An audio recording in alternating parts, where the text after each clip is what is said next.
Le petit joueur des Brûleurs de Loup qui a sûrement participé au tournoi des petites crosses, on les a vus tout à l'heure. Et l'entrée des Grenoblois sur la piste. Ouais, tu l'as dit Léo, hein, les matchs à venir dans cette Synerglace Ligue Magnus vont être importants. Double confrontation concernant les Dragons face au Duc d'Angers. Déjà, celles-ci, elles seront importantes. Et juste après, il y aura également un match contre Grenoble. Donc, vraiment, les 3 journées à venir seront primordiales pour l'ordre final du classement. Et l'entrée des Dragons de Rouen maintenant.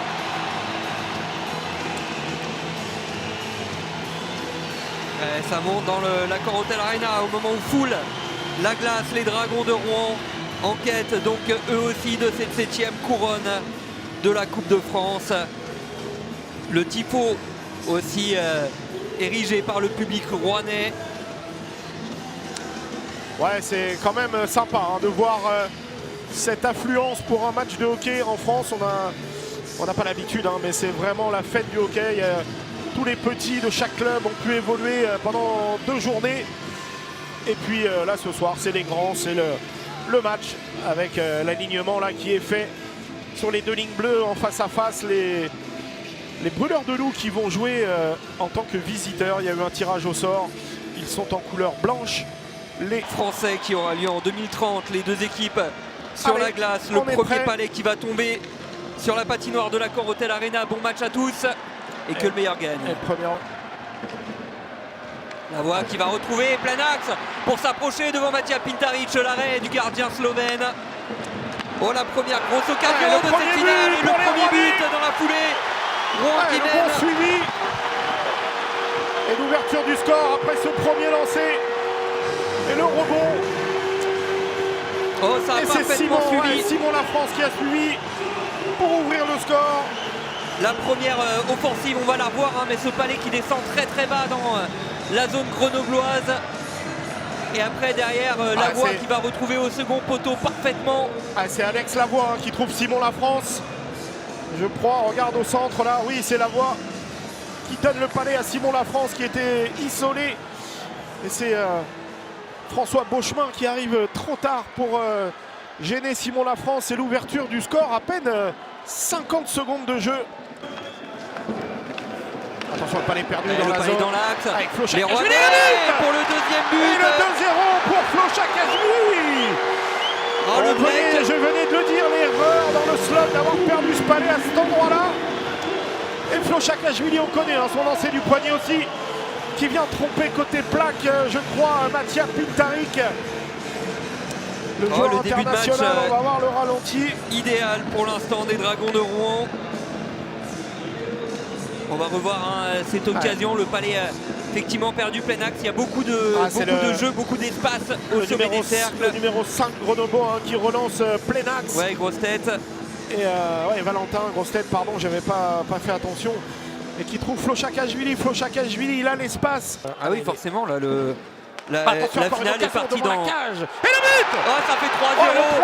Oh, l'efficacité rouennaise dans ses premières minutes de jeu. Oh là là, c'est Anthony Rec qui vient crucifier les Grenoblois et Matija Pintaric pour ce 3e but. Et c'est encore un palais perdu derrière la cage des Brûleurs de Loup, récupéré par Anthony Rec. Ouais, on va sûrement prendre un temps mort là, Matija Pintaric qui vient au banc.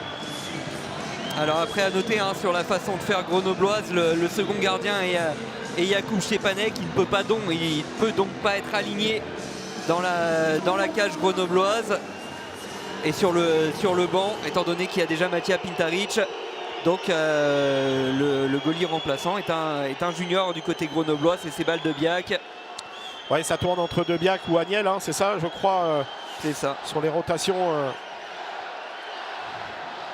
Et là, 3-0 après 5 minutes de jeu. 5-10 de jeu, ouais. Ouais, on n'aurait pas parié dessus forcément. On s'attendait à une finale beaucoup plus fermée. Finalement, il va quand même réussir à trouver ses coéquipiers. L'entrée de zone, plein axe, tir et la réduction du score pour les Grenoblois par Pontus Englund qui a pris ses responsabilités, le défenseur suédois. Ouais, tout seul dans l'axe, quasiment le même lancé que Flo Chakashvili tout à l'heure. Et tu l'avais dit, il fallait que Grenoble marque avant de rentrer au vestiaire. Il a pris sa chance.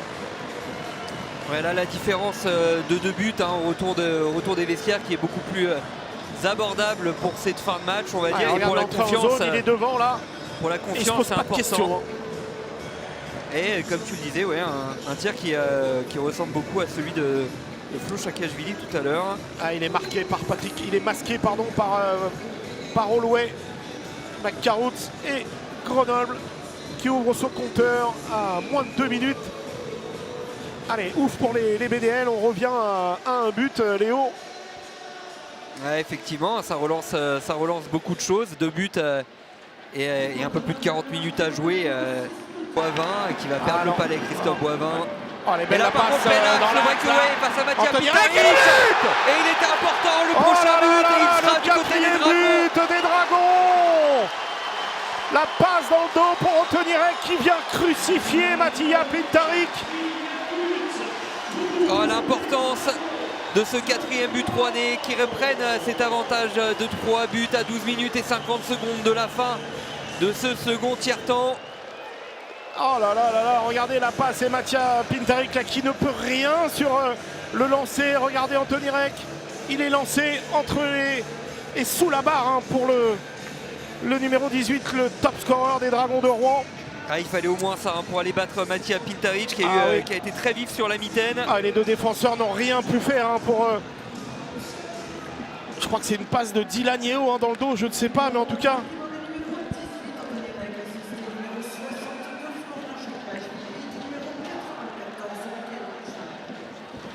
Le tir, il ne sera pas pris, le tir, la bonne intervention défensive pour les Rouennais.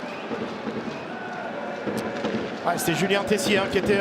il est là, Julien Tessier, il va récupérer, il y a du monde qui a coupé au milieu. Au second poteau, ça va être gagné, c'est pas terminé. Le tir de loin.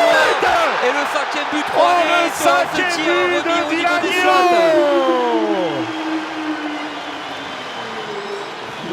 On avait vu Julien Tessier, il a cherché dans l'axe. Il a cherché une solution. Julien Tessier au milieu, ça a été dévié, Dylan Yeo est arrivé lancé. Et le missile de Dylan Yeo et Mattia Pintaric qui ne peut rien faire.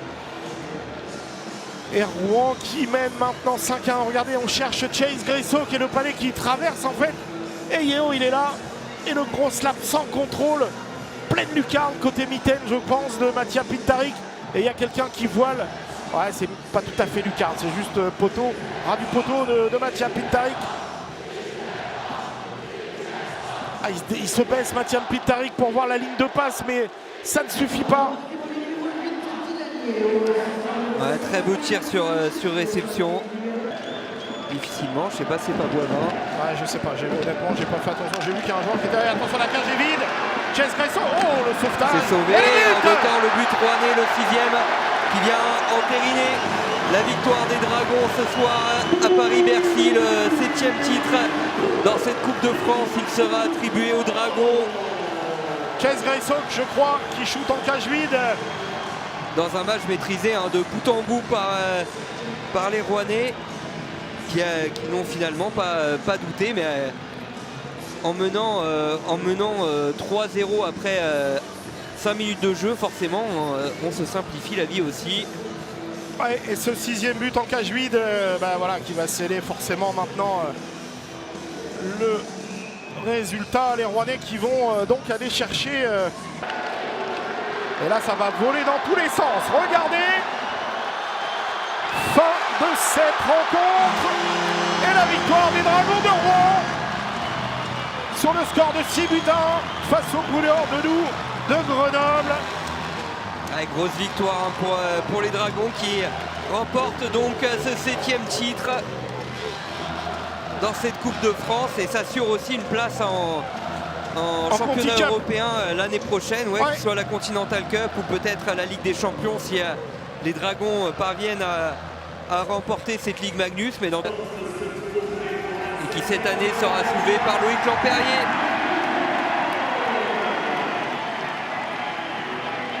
Ah, le nouveau trophée est plus lourd que l'ancien. Hein. Ah, c'est ce qu'avait annoncé Robin Gaborit l'année dernière, effectivement. Et Sacha Treille avant lui.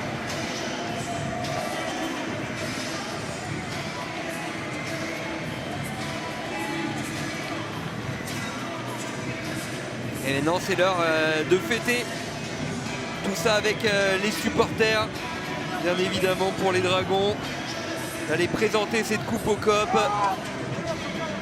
Match de D1 et de D2. Merci à tous et on vous souhaite une très bonne soirée. À bientôt.